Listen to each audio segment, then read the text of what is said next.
विरोध नाही, आंधळ्या विकासाला विरोध आहे. हे आंधळं जे चाललेलं आहे, मर्सिडीजच्या गाड्या, लाखोच्या गाड्यामध्ये कालचे नगरसेवक, आजचे आमदार, खासदार हे ज्यांच्याकडे सायकली नव्हत्या, कोट्यावधी अब्जावधी रुपयांच्या प्रॉपर्टी त्यांना निवडणुकीमध्ये जाहीर कराव्या लागतात. त्या त्यांनी केलेल्या आहे. त्यांनी कुठून आणले हे पैसे, यांनी काय उद्योग केलाय जरा आम्हाला सांगा. आम्हाला माहिती आहे आमदारांचे खासदारांचे चालूची गुत्ते आहे, पण हे काय चालवलंय तुम्ही या राज्यामध्ये?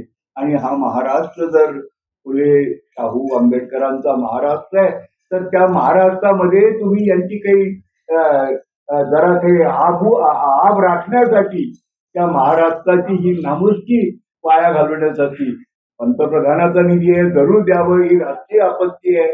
ते सगळ्या ठिकाणून म्हणजे आता आमचे अर्थमंत्री म्हणतात की पैशाचं सोंग करता येत नाही. अरे पैसे नाशिकला छापे जाऊ शकतात, पण हे सगळी साधनं नष्ट झालेली तुम्हाला कुठून येतील आणि पैसे तुम्हाला उभे करता येतात.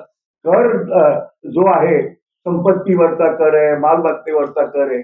आमच्या देशातले मालमत्ताधीश, सत्ताधीश आणि न्यायाधीश यांनी सगळ्यांनी आता माणुसकी काहीतरी आठवण करून लोकांना आज सगळ्यांचे जे संसार आले, तुमचा दसरा आहे, गांधी जयंती आहे, येणारी दिवाळी आहे, वेगवेगळे सण आहे, तर या लोकांना फक्त एक दिवसाचं जेवण नाही, तर यांचे संसार, मुलांचं शिक्षण, हे सगळं याला सुव्यवस्थित करण्यासाठी आणि मी 72च्या दुष्काळापासून त्या मराठवाड्यात आणि महाराष्ट्रात, देशात, जगात फिरण्याची मला संधी मिळाली.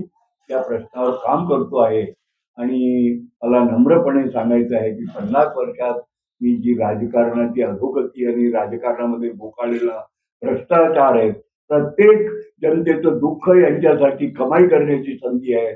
तर मायबाप हो, जरा लाज आपल्या स्वतःच्या अंतःकरणामध्ये पहा आणि जो काय तुमचा ज्या देवाला, ज्या ईश्वराला, ज्या अल्लाला तुम्ही मानत असाल त्याला आठवण करून जमिनीशी, मातीशी आणि त्या लोकजनतेशी इमान राखून ही आता बोकड कमाई करण्याचे धंदे बंद करा. जमिनीला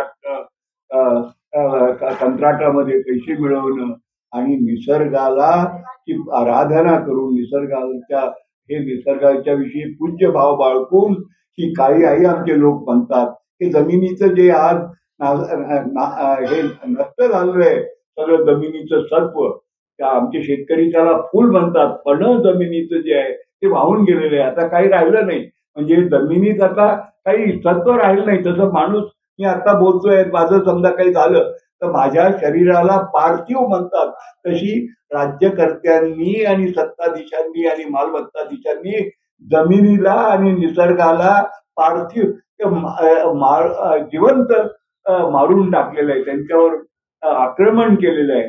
तर हे आक्रमण थांबवा, हे पहा जरा. या आपण म्हणतो ना आभाळ फाटलंय, कोण दुरुस्त करणार, पण तुम्ही जर जनतेचे काही लागत असाल आणि आता जे आपल्या अवतीभोवती नेपाळमध्ये, श्रीलंकेत झालं, इंडोनेशियात झालं, जगभर झालंय, आमचे तरुण बेरोजगार आहेत, त्यांना जर काही दिलासा द्यायचा असेल तर काही तातडीने करा.